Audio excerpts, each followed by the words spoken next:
Celebrate your Diwali holidays with Grand Royal Tours. We Care Hair and Skin Clinic. Say hello to spotless radiance with We Care's Melasine Skin Treatment. Call 755-0030-222. MCR Pure Cotton Club. Formals and casual shirts. மற்ற கட்சிகளுக்கு கொடுக்கப்படுகிற அழுத்தத்தை விட தமிழக வெற்றி கழகத்திற்கு கொடுக்கக்கூடிய அழுத்தம் என்பது கடுமையாக இருக்கிறது. திரும்பவும் சொல்றேன், 2026ல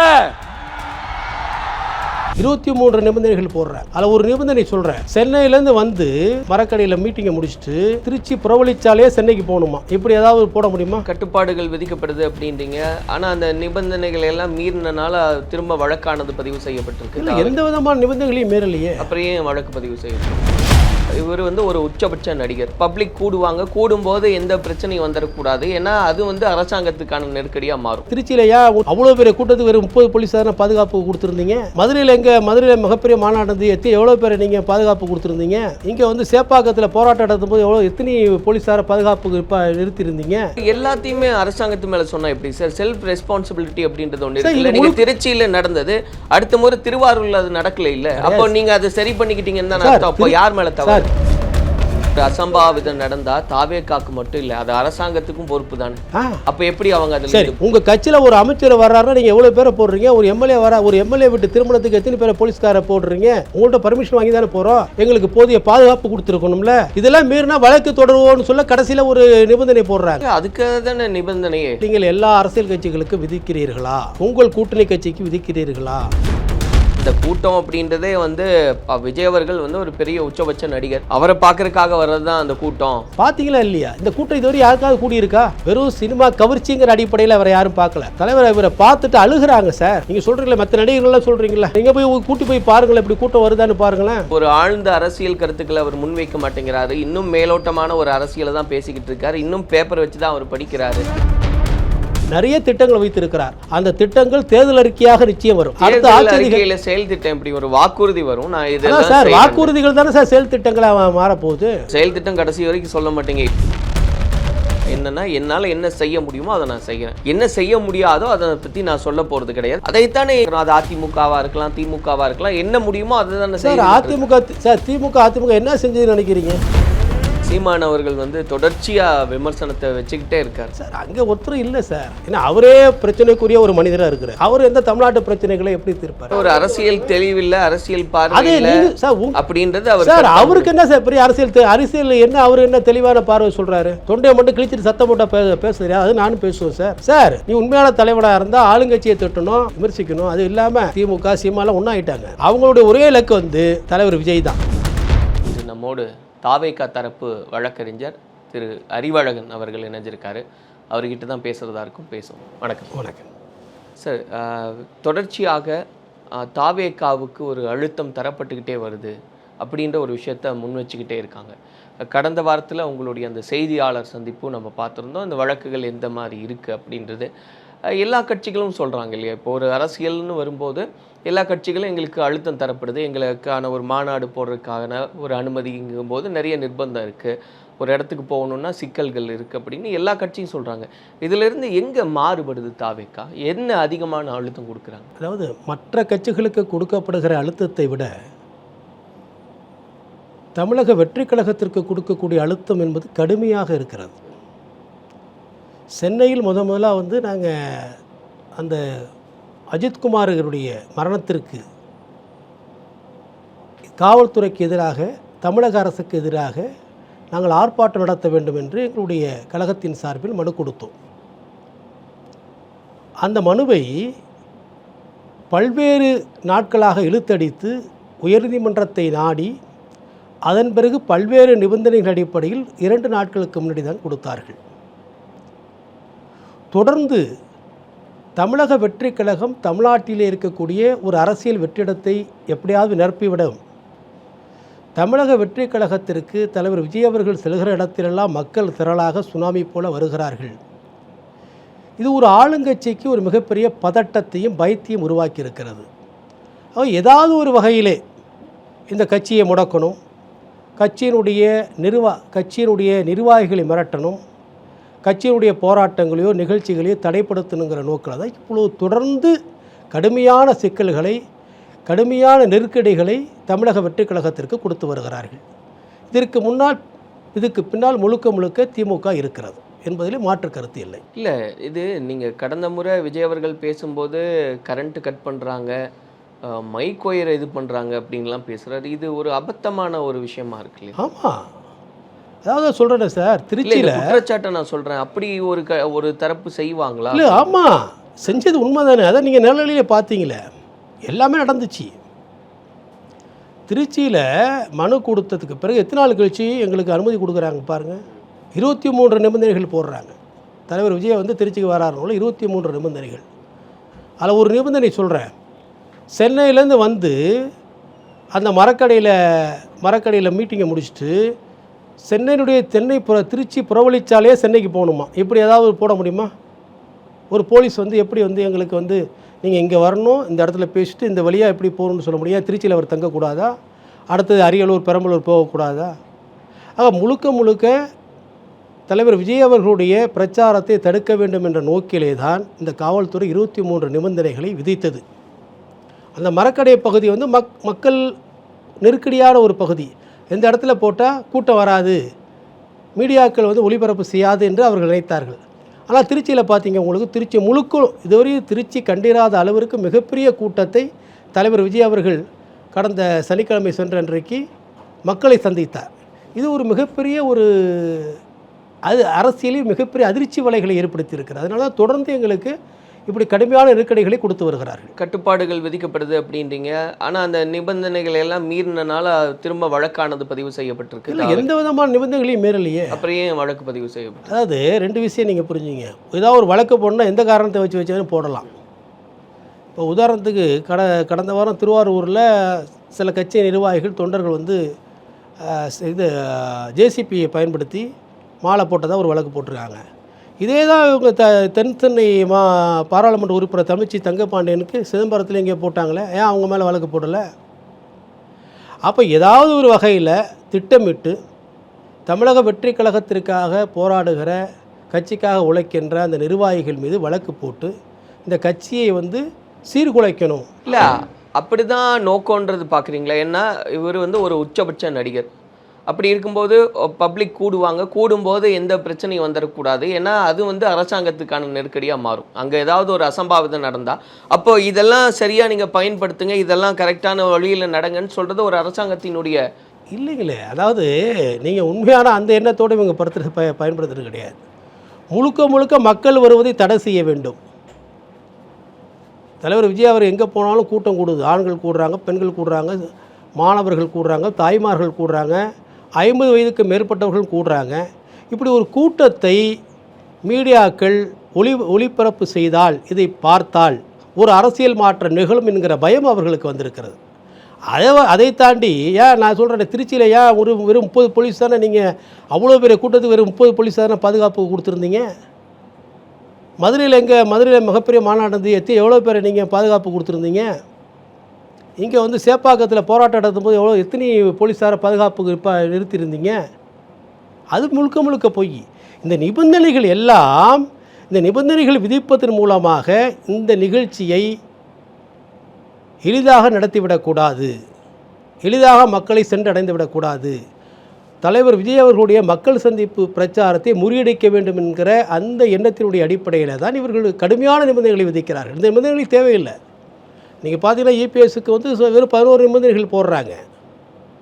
ஏன் ஏற்கனவே வந்து ரோட் ஷோ நடத்துறதுக்கு வந்து அனுமதி உண்டு. பாரத பிரதமர் இங்கே வருகிற பொழுது, மோடி அவர்கள் வருகிற பொழுது அவருக்கு ரோட் ஷோ நடத்துறதுக்கு திமுக அரசு இங்கே அனுமதி கொடுத்தது. ஏன் எங்களுக்கு கொடுக்கல? எடுத்தோடனே ரோட் ஷோ நடத்தக்கூடாது, அது நடத்தக்கூடாது, மக்கள் சந்திக்கக்கூடாதுன்னு. அது எதுக்கு மக்கள் சந்திப்பு? இல்லை, ரோட் ஷோ நடத்தக்கூடாதுன்றது ஓகே, நீங்கள் வந்து அதுக்கு அனுமதி வந்து தரணுன்றது ஓகே, நியாயமான கோரிக்கை. ஆனால் திருச்சியில் நம்ம பார்த்தோம், அந்த திருச்சி ஏர்போர்ட்டில் இருந்து அந்த டோலெல்லாம் தாண்டி இந்த மரக்கடை பகுதிக்கு வர்றதுக்கு இவ்வளோ நேரம் ஆச்சு அப்படின்றது நீங்களே குறிப்பிடுறீங்க. அப்போ அங்கே இருக்கக்கூடிய ஜனங்கள் தான் திரும்ப இந்த இடத்துக்கு வந்து சேர்றாங்கன்னு அரசியல் பார்வையெல்லாம் முன்வைக்கிறாங்க. அப்போ அதை மட்டுப்படுத்த வேண்டியது வந்து தாவேகாவினுடைய பொறுப்பா இல்லையா? நீங்கள் பாருங்கள், அதாவது திருச்சி அதை சுற்றி உள்ள பகுதிகள் இருக்குது பாருங்கள். திருச்சியை ஒட்டி உள்ள நகர்ப்புறங்களில், கிராமப்புறங்களிலேருந்து அவ்வளோ மக்கள் திரண்டு வர்றாங்க. அவங்கள ஒரு 15-20 கிலோமீட்டருக்கு முன்னாடியே நீங்கள் பஸ்லாம் நிப்பாட்டிறீங்க, வாகனங்களை நிறுத்திடுறீங்க. அவங்க எங்கேருந்து வருவாங்க? நடந்து தானே வரணும். அவங்களுக்கு எங்கே வழி விட்டீங்க? பொதுமக்கள் வந்து மரக்கடையை வந்து தலைவர் சென்றடைவதற்கு தேவையான போக்குவரத்தை சரி செய்திருக்க வேண்டும். மக்கள் அந்த இடத்தை வாகனத்திலே சென்று அந்த இடத்துக்குள்ளே எளிதாக சென்றடைவதற்கான வழிமுறைகளை நீங்கள் கையாண்டிருக்க வேண்டும். எந்த போக்குவரத்து சரி செய்யலை, போக்குவரத்துக்கு போலீஸார் நிறுத்தப்படவில்லை. கட்சி அந்த தலைவரை பார்க்க வந்த வாகனங்கள் பல கிலோமீட்டருக்கு முன்னாலே நிறுத்தப்பட்டிருக்கிறது. பேருந்திலேயும் பல கிலோமீட்டருக்கு மத்தியிலேயே அந்த தாண்டியே நீங்கள் நிறுத்தி விடுகிறீர்கள். எப்படி எல்லாம் நடந்து தானே வருவாங்க? அந்த எல்லாத்தையுமே அரசாங்கத்து மேல சொன்னா எப்படி சார்? செல்ஃப் ரெஸ்பான்சிபிலிட்டி அப்படின்றது ஒன்று இருக்குல்ல. நீங்க திருச்சியில நடந்தது, அடுத்த முறை திருவாரூர்ல அது நடக்கல இல்ல, அப்போ நீங்க அதை சரி பண்ணிக்கிட்டீங்கன்னு தான் அர்த்தம். அப்போ யார் மேல தவறு? சார், திருச்சியில நடந்ததுக்கு முழுக்க காரணம் திமுகவும் அங்கே இருக்கக்கூடிய போலீஸ் தான் முழுக்க காரணம். நீங்கள் நல்லா புரிஞ்சுங்க. என்னன்னா, தலைவர் வந்து 10:30 மணிக்கு அங்கே வந்து பேசுகிறதா இருக்கிறாரு. நீங்கள் சாலை போக்குவரத்து சரி செய்யலை, நீங்கள் பாட்டில் விட்டுட்டீங்க. ஏன் விட்டுட்டிங்கன்னா, எப்படியாவது மக்கள் வந்து அந்த இடத்துல போய் குழுமிடக்கூடாது, மக்களை ஒரே இடத்துல காட்டுறக்கூடாது, இவ்வளோ லட்சக்கணக்கான மக்கள் ஒரு இடத்துல குழுமி இருந்தாங்கன்னு காமிக்கக்கூடாது அப்படின்னு நீங்கள் நினச்சி செஞ்சீங்க. ஆனால் அது வேறு மாதிரி ஆகிப்போச்சு. மக்கள் கடல் போல சார், மக்கள் வந்து கடல் போல வர்றாங்க சார். ஒரு அசம்பாவிதம் நடந்தா தாவேகாக்கு மட்டும் இல்ல, அது அரசாங்கத்துக்கும் பொறுப்பு தானே. அப்ப எப்படி அவங்க அதுல சரி, அரசாங்கத்துக்கு பொறுப்புல எவ்வளவு போலீஸ் நிப்பாட்டி வச்சிருந்தீங்க? உங்க கட்சியில ஒரு அமைச்சர் வர்றாருன்னா நீங்க எவ்வளவு பேரை போடுறீங்க? ஒரு எம்எல்ஏ விட்டு திருமணத்துக்கு எத்தனை பேரை போலீஸ்காரை போடுறீங்க? எத்தனை வந்து டிராஃபிக் போலீஸ் நிற்குது? ஏன் ஒரு கட்சியோட மாநாடு நடக்குது, அந்த மாநாட்டிற்கு நாங்கள் முன் அனுமதி பெறுறோம். இந்திய அரசியல் சாசன சட்டம் வந்து அனைத்து அரசியல் கட்சிகளுக்கும் போராட்டங்கள் நடத்துவதற்கு, மக்களை சந்திப்பதற்கு, கொள்கைகளை பரப்புவதற்கு உரிமை இருக்குது. அதை பற்றி தானே நாங்கள் போகிறோம். உங்கள்கிட்ட பர்மிஷன் வாங்கி தானே போகிறோம்.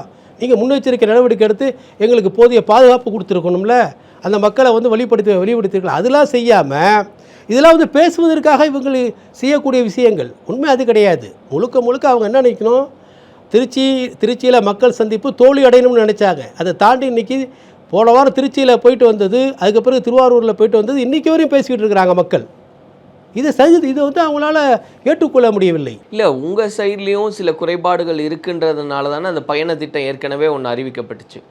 3 பாயிண்ட் எல்லாம் இருக்கிற மாதிரி இருந்தது. அது என்ன தெரியுமா காரணம்? இல்லை, 3 இடங்கள் இருந்தது. இப்போ எல்லாம் பயண திட்டம் மாற்றி 2 இடங்களுக்கு அப்படின்னு எல்லாம் மாற்றி 3 ஏன் மாற்றினாங்கன்னா, ஃபஸ்ட்டு 2 ஏன் இருந்து ஃபஸ்ட்டு 3 இருந்து நீங்கள் எங்களுக்கு ஒரே பாதுகாப்பு கொடுக்கலையே, நாங்கள் தலைவர் போகிறதுக்கு சரியாக வரி ஏற்படுத்தி கொடுக்கலையே, சரியா இல்லைன்றனால இப்போ பயண திட்டங்கள்லாம் அதனால தான் பயண திட்டங்களை மாற்றி நாங்கள் முடிஞ்ச அளவுக்கு இப்போ காலையிலையும் மாலை இப்போ அன்றைக்கி திருவாரூர் நாகப்பட்டினத்துக்கு தலைவர் வந்தார். கரெக்டாக அதாவது திருச்சியிலேருந்து புறப்பட்டு வர்றாரு, திருச்சி திருவாரூர் வழியாக வந்து நாகப்பட்டினம் போகிறாரு. அவ்வளோ பெரிய 2 பக்கங்கள் மக்கள் நின்று பார்க்குறாங்க. அழகாக போயிட்டு அங்கேருந்து நாங்கள் திருச்சி திருவாரூர் வந்தார், மக்கள் அழகாக நின்று பார்த்தாங்க. அவ்வளோ கூட்டம் இருக்குது. ஆக உங்களுடைய விஷயம் என்ன? போலீஸார் வந்து யார் மாநாடு நடத்தினாலும், எந்த தலைவர் வந்தாலும் உரிய முறையிலே பாதுகாப்பு தர வேண்டும். அதாவது ஏன் தராமல் இருக்கிறீங்க? யாருடைய அழுத்தத்தின் காரணமாக கொடுக்கல. அது முழுக்க ஆளுங்கட்சி திராவிட முன்னேற்ற கழகம் பின்னாலையில் இருக்குது. நீங்கள் சொன்ன மாதிரி இவ்வளவு நிபந்தனைகள் விதிக்கிறாங்க அப்படின்னாலும் இதில் எல்லாம் ஏற்புடையது இல்லை, இந்த நிபந்தனைகள் வந்து இது வேண்டியது இல்லை அப்படின்றதெல்லாம் உண்டா? அதெல்லாம் என்னவா இருக்குது சார்? எவ்வளோ நிபந்தனைகள் சார். நீங்கள் முதலமைச்சர் வந்து கரூருக்கு போனார், மாநாடு. அந்த கரூர் மாநாட்டுக்கு எங்கேயாவது அனுமதி வாங்கினாங்களா? ஏதாவது நிபந்தனைகள் விதிச்சாங்களா? அந்த துணை முதல்வர் அந்த அமைச்சர்கள்லாம் போகும்போது அவருக்கு பின்னால் எவ்வளோ வாகனங்கள் வருது. கிருஷ்ணகிரிக்கு தமிழ்நாடு முதல்வர் போனார், திடீர்னு சாலையில் உட்காந்து ரோட் ஷோ பண்ணார். அதுக்கு எப்படி அனுமதி கொடுக்குறீங்க? எல்லாம் ஒன்று தானே. அரசியலமைப்பு சட்டம் எல்லாம் ஒன்று தான். இந்தியாவை பொறுத்தவரையில் எல்லாரும் ஒன்று தான். அரசர் முதல் ஆண்டி வரை ஒன்று தான். அப்போ நீங்கள் அவங்களெல்லாம் ஒன்றும் கண்டுக்கிறது கிடையாது. அவங்களுக்கு எந்த விதமான நிபந்தனைகள் விதிக்காமல் அவர்கள் வந்து எப்படி வேண்டுமானாலும் அரசியல் செய்யலாம். ஆனால் மக்கள் சக்தி பெற்றிருக்கிற ஒரு தலைவர் மக்களை சந்திக்கக்கூடாது என்று நீங்கள் நினைத்து இவ்வளோ கடுமையான நிபந்தனைகளை விதிக்கிறீங்களே. ஏன் எங்களுக்கு மட்டும் வெறும் 5 வாகனங்கள் தான் எங்கள் தலைவர் வாகனத்துக்கு பின்னால் போகணும்னு எதுக்கு சொல்கிறீங்க? அப்போ இது எதை காட்டுது? இதெல்லாம் மீறினா 23 நிபந்தனைகள் போடுறீங்க. வெடிக்கக்கூடாது, வாகனங்களில் வரக்கூடாது, மக்கள் கூட்டமாக வரக்கூடாது, தனித்தனியாக. இதெல்லாம் என்ன நிபந்தனைகள் சார்? இதெல்லாம் மீறினா வழக்கு தொடருவோன்னு சொல்ல கடைசியில் ஒரு நிபந்தனை போடுறாங்க. இதில் பாருங்கள், இதெல்லாம் வந்து மீறப்பட்டால் வழக்கு தொடருவோம் அப்படின்னு போடுறாங்க. இல்ல, அதுக்கு தானே நிபந்தனையே. இப்போ நீங்கள் இதெல்லாம் ஃபாலோ பண்ணணுன்றது ஃபாலோ பண்ணலன்னா அதுக்கான தண்டனை இருக்கும். இந்த அப்படின்ற நிபந்தனைகள் நீங்கள் எல்லா அரசியல் கட்சிகளுக்கும் விதிக்கிறீர்களா? உங்கள் கூட்டணி கட்சிக்கு விதிக்கிறீர்களா? உங்கள் கட்சிக்கு உங்கள் ஆளுங்கட்சிக்கு விதிக்கிறீங்களா? இதுதான் என்னுடைய கேள்வி. அவர் திமுக கூட்டணியில் இருக்கக்கூடிய விசிகா சொன்னது இல்லையா, எங்களுக்கு வந்து மாநாடு போகிறதுக்கோ இல்லை கூட்டம் கூடுறதுக்கோ நிறைய அனுமதி மறுக்கப்படுது, எங்களுக்கே அந்த அழுத்தம் இருக்குது அப்படின்றாங்க. சார், திமுகவுக்கு வந்து அவங்களுக்கு வேண்டிய கட்சிகளுக்கு அவங்க எதிராச்சும் பண்ணுவாங்க. ஏன்னா அவங்களுடைய கூட்டணியில் இல்லை, நீங்கள் சொல்கிற இது அவங்களும் விசிகாவே சொல்கிறாங்களே, அப்போ எல்லாருக்கிட்டையும் ஒரே மாதிரி தானே இருக்காங்க. இல்லை, விசிகாவுக்கு கொடுக்குற நிபந்தனை வரை எங்களுக்கு கொடுக்குற நிபந்தனைகள்லாம் ஒன்றும் கொடுக்கவே இல்லை. அவங்களுக்கெல்லாம் அவங்க எளிதாக தான் திருச்சியில் மாநாடு போட்டார், ஒரு அண்ணன் திருமாவனை நல்லா போட்டார். அவங்களுக்கெல்லாம் எங்களுக்கு மாரி எங்களை எப்படி ஒரு தொந்தரவு யாருக்குமே கொடுக்கல. தமிழ்நாட்டு அரசியலில் இதுவரையில் இந்த 50-60 ஆண்டு கால அரசியலில் இப்படி ஒரு தலைவருக்கு இப்படி ஒரு கூட்டம் கூடியது கிடையாது. இல்லை, அந்த கூட்டமே வந்து இல்லை. நீங்கள் சொல்கிறீங்க கூட்டம், அந்த கூட்டம் அப்படின்றதே வந்து விஜய் அவர்கள் வந்து ஒரு பெரிய உச்சபட்ச நடிகர், அவரை பார்க்கறதுக்காக வர்றது தான் அந்த கூட்டம் அப்படின்றது தானே அவங்க. நான் ஒரு உதாரணத்துக்கு சொல்கிறேன். தஞ்சை மாவட்டத்துக்கு நான் வந்து தஞ்சை மாவட்டம், நான் திருவாரூர் தான். என்னுடைய காலத்தில் என்னுடைய இந்த அனுபவத்தில் தஞ்சை மாவட்டத்தில் எந்த நடிகர்களுக்கும் மிகப்பெரிய கூட்டமே கூட்டினது கிடையாது. அதுவும் இந்த திருவாரூர் தெற்கு வீதியில் தான் கடைசி இது போட்டிருந்தாங்களே. இதுவரை நான் எவ்வளோ கூட்டங்கள் பார்த்துருக்கேன். கலைஞர் பேசியிருக்காரு, எம்ஜிஆர் பேசியிருக்காரு, ஜெயலலிதா அம்மா பேசியிருக்காங்க. இதுவரையும் அந்த திருவாரூரில் இருக்கக்கூடிய தெற்கு வீதி 3 பக்கமும் மக்கள் திரளாக, மக்கள் சமுத்திரமாக இருந்தது இன்றைக்கு தான். தலைவர் விஜய் அவர்கள் கடந்த வாரம் போகும்போது தான். இதுவரை கூட்டினதே கிடையாது. அதை தாண்டி என்னென்னா, நீங்கள் சொல்கிறீங்களே, அவங்களும் சொல்லலாம் உச்சபட்ச நடிகர் அதனால் கூட, அதுக்காக எவ்வளோ பேர் சார் கூடுவாங்க, எவ்வளோ பேராக கூடுவாங்க? 24 மணி நேரம் நிற்பாங்க பார்க்குறதுக்கு. காலை 6 மணிக்கு வந்துடுறாங்களே ஒரு தலைவரை பார்க்குறதுக்கு, 6-7 மணிலேருந்து உட்காந்துருக்காங்களே. இல்லை, அவங்க ரசிகர்கள் இல்லை, தொண்டர்கள் தான். அப்படி சார், இவர்கள் மேலே ஒரு அபிமானம். அதாவது இப்போ தமிழ்நாட்டில் ஒரு அரசியல் வெற்றிடம் இருக்குது. தமிழ்நாட்டினுடைய அரசியல்வாதிகள் எல்லோருமே ஊழல் பெருச்சாளிகளாக இருக்கிறாங்க, ஒரு மாற்றத்தை விரும்புகிறாங்க. அந்த மாற்றத்தை தருவதற்கு ஒரு மகத்தான தலைவராக, மகத்தான மனிதராக இவர் இருப்பாருங்கிற நம்பிக்கை எல்லாருடைய இதயங்களிலும் இன்றைக்கி இருக்குது. அதனால தான் மக்கள் வர்றாங்க, மக்கள் கரை புரண்டு வர்றாங்க. அவங்கள யாரும் வந்து கட்சிக்காரங்க கூப்பிட்றது கிடையாது. நகர செயலாளர், ஒன்றிய செயலாளர், மாவட்ட செயலாளர் யாரும் கூப்பிட்றதில்ல. மக்களாக வர்றாங்க, திரண்டு வர்றாங்க. நீங்கள் மாடி மேலே நின்று பார்க்குறாங்களோ அவங்களாம் யார்? அந்தந்த வீட்டுடைய உரிமையாளர்கள் அவங்க மேலே நின்று பார்க்குறாங்க. பார்த்தீங்களா இல்லையா? இந்த கூட்டம் இதுவரை யாருக்காவது கூடியிருக்கா?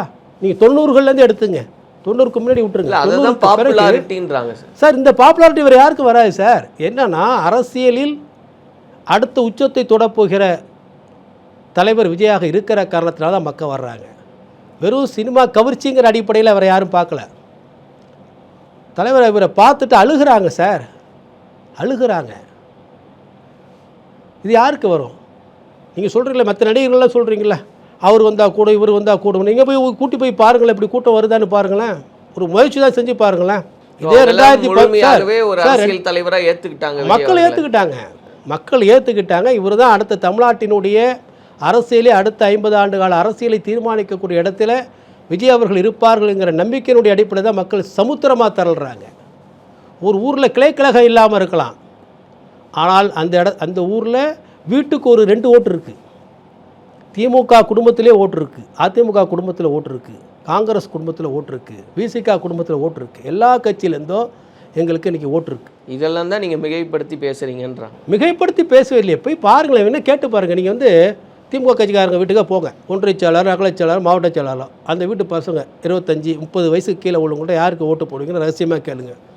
அவங்க விஜய்னு சொல்லலைன்னா விஜய்னு தான் சொல்லுவாங்க, வேறு பேரை சொல்ல மாட்டாங்க. என்ன போய் டெஸ்ட் பண்ணி பாருங்கள்.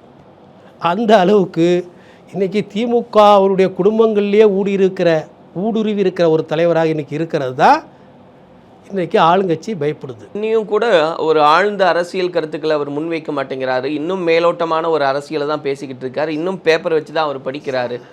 சார், உங்களுக்கு நாகப்பட்டினம் போனார், நாகப்பட்டினத்தினுடைய அரசு மருத்துவமனை எப்படி இயங்குது, இங்கே கடல் சார்ந்த தொழிற்சாலைகள் எப்படி ஏன் உருவாகலை, திருவாரூருக்கு போனார், ஏன் இங்கே யூனிவர்சிட்டி இருக்குது, யூனிவர்சிட்டியில் இத்தனை கோர்ஸ் கொண்டாந்துருக்கலாம், இந்த சாலைகள் சரியில்லை, எல்லாம் அந்தந்த ஊர் பிரச்சனை. இப்போ அதுதான் சார் தேவை. நமக்கு உலகளாவிய பிரச்சனைகளை பற்றி நமக்கு பேச தேவையில்லை, நம்ம ஊர் பிரச்சனைகள் பேசணும். நம்ம ஊரில் ஆயிரக்கணக்கான பிரச்சனைகள் இருக்குது. இன்றைக்கி இளைஞர்கள் வந்து இன்றைக்கி வேலை இல்லாமல் இருக்கிறாங்க. தொழிற்சாலைகள் கிடையாது. விவசாயம் வந்து தஞ்சை காவிரி டெல்டாவில் வந்து விவசாயம் பொய்த்து போய் கிடக்குது. அந்த விவசாயிகள் கஷ்டப்படுறோம். அவங்களுக்கு ஒரு மாற்றம் எப்படி உருவாக்க போகிறீங்க? நம்ம வந்து ஒரு வல்லரசு தான், ஏன்னா எல்லா வளமும் உள்ள ஒரு தமிழ்நாடு. ஆனால் என்ன பண்ணி சரி செய்வேன்ற ஒரு செயல் திட்டம் இல்லாமலே இருக்காரு. செயல் திட்டத்தை பற்றி பேசவே மாட்டேங்கிறாரு சார்.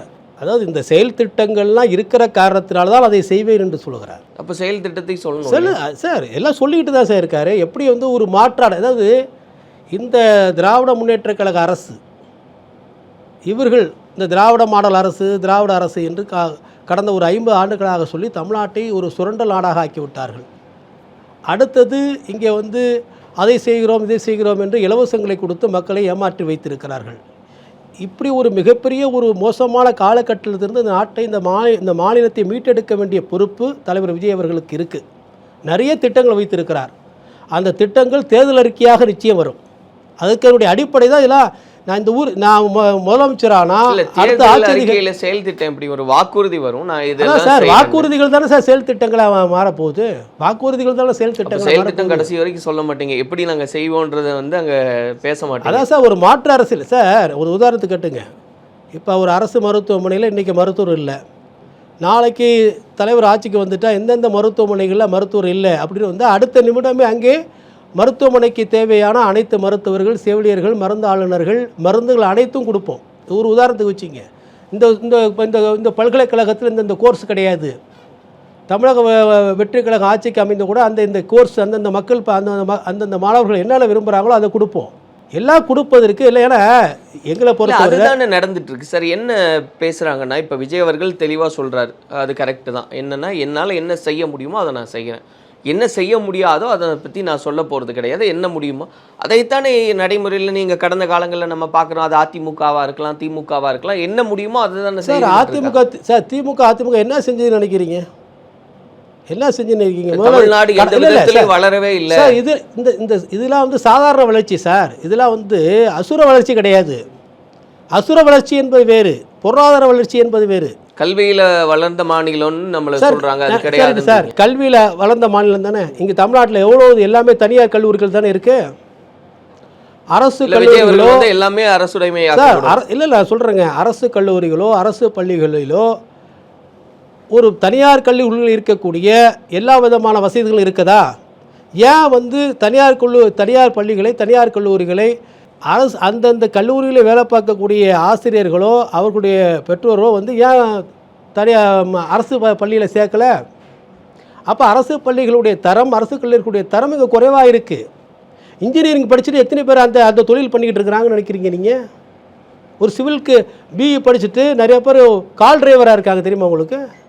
இந்த ஒரு கொடூரமான சூழ்நிலை இருக்க, விலையில்லாத திண்டாட்டம் இங்கே இருக்க, இது எவ்வளோ பேர் பேசுகிறாங்க சார். இந்த மீடியாக்கள் இதெல்லாம் சொல்கிறதே கிடையாது சார். இங்கே அவ்வளோ பிரச்சனைகள் இருக்குது. வாழ்க்கை பிரச்சனை, இளைஞர்களுடைய பிரச்சனை, அவ்வளோ பிரச்சனைகள் இருக்குது. இல்லை சார், இதுதான் கேட்குறாங்க. இல்லை விஜய் அவர்கள், நான் ஒரு மாற்றத்தை கொண்டு வரேன், இங்கே ஒரு தேவை இருக்குது, நான் மாற்றத்தை கொண்டு வரேன். நீங்கள் சொன்ன மாதிரி வேலையில்லா திண்டாட்டம் இருக்குது, தொழிற்சாலைகளை உருவாக்க. இந்த வேலையில்லா திண்டாட்டத்தை நான் எப்படி சரி செய்வேன்றது தான் பேச சார். தொழிற்சாலைகளை கொண்டு வருவார் சொல்லியிருக்காரு சார். தொழிற்சாலைகளை கொண்டு வருவார், முதலீடுகளை ஈர்ப்பார், பன்னாட்டு நிறுவனங்களோட பேசி பன்னாட்டு நிறுவனங்கள் வந்து தமிழ்நாட்டுக்குள் வந்து முதலீடு செய்து அதன் மூலமாக பல பேருக்கு வேலை வாய்ப்புகளை உருவாக்குவார். இப்படி பல திட்டங்களை வைத்திருக்கார் சார். இந்த அந்த திட்டங்களுடைய அடிப்படையில் தான் அவர் அரசியலுக்கு வந்திருக்கிறார். ஏன்னா அவர் சினிமாவில் உச்சத்தை தொட்டவர். தன்னுடைய சுய உழைப்பின் மூலமாக பொருள் ஈட்டியவர். அவருக்கு பணம் சம்பாதிக்கணுங்கிற அவசியமே கிடையாது. அவருடைய தந்தையும் புகழ்பெற்ற திரைப்பட இயக்குனர், தாயும் புகழ்பெற்ற கலை உலகத்தில் இருந்தவங்க.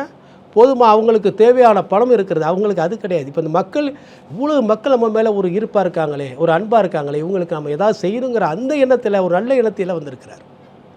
ஆக நல்லதை செய்வதற்குத்தான் அவர் வந்திருக்கிறார். அதுதான் இன்றைக்கி தமிழ்நாட்டில் பார்த்தீங்கன்னா எந்த அரசியல் கட்சிக்கும், ஒரு அரசியல் கட்சிக்கு போய் போனால் நீங்கள் திமுகவோ அதிமுகவோ போய் அவ்வளோ சீக்கிரம் நீங்கள் வந்து மக்களை திரட்ட முடியாது சார். காசு கொடுத்து தான் திரட்டணும். ஆனால் அவங்களாம் வர்றாங்க, இங்கே யாரும் போய் கூட்டு வர்றது கிடையாது. அவங்களாம் வர்றாங்க, அவங்களாம் காசு போட்டு தலைவர் விஜய் அவர்களுடைய பிறந்த நாளுக்கு வந்து ஏழைகளுக்கு புஸ்தகங்கள் கொடுக்குறாங்க, ஏழைகளுக்கு துணிமணிகள் எடுத்து கொடுக்குறாங்க, ஏழைகளுக்கு உணவு கொடுக்குறாங்க. குடிதண்ணீர் ஏற்பாடு பண்ணி கொடுக்குறாங்க.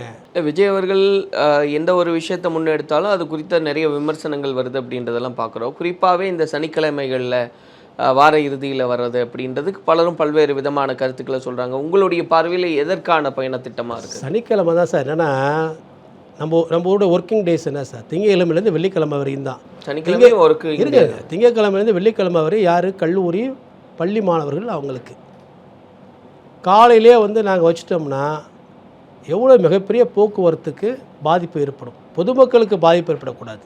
சனிக்கிழமை ஒர்க் இருக்குது. சனிக்கிழமையில் இருக்கக்கூடிய பெரும்பாலான நிறுவனங்கள் சனிக்கிழமை விடுமுறை தான். அது அரசு சார்ந்த நிறுவனங்களில் விடுமுறை தான். ஞாயிற்றுக்கிழமை வச்சுட்டா எல்லாருக்குமே விடுமுறை தான். இல்லை அதாங்க, அதுக்கு ஒரு சொல்கிற பாருங்க, ஞாயிற்றுக்கிழமை மக்களுக்கு வந்து ஓய்வு எடுக்கக்கூடிய நாளில் தொந்தரவு கொடுக்கக்கூடாது. எவ்வளோ ஒரு நல்ல மனதோடு செஞ்சுருக்காரு பாருங்க. அதை ஏன் பாராட்ட மாட்டேங்கிறீங்க? இப்போ நாங்கள் திங்கக்கிழமை வச்சுட்டாரு வச்சுக்க தலைவர், ஏன்னா ஒன்றே சொல்லுவாங்க தெரியுமா, திங்கக்கிழமை இன்றைக்கி தான் பள்ளிக்கூடம் திறந்துருக்கு, கல்லூரி திறந்துருக்கு.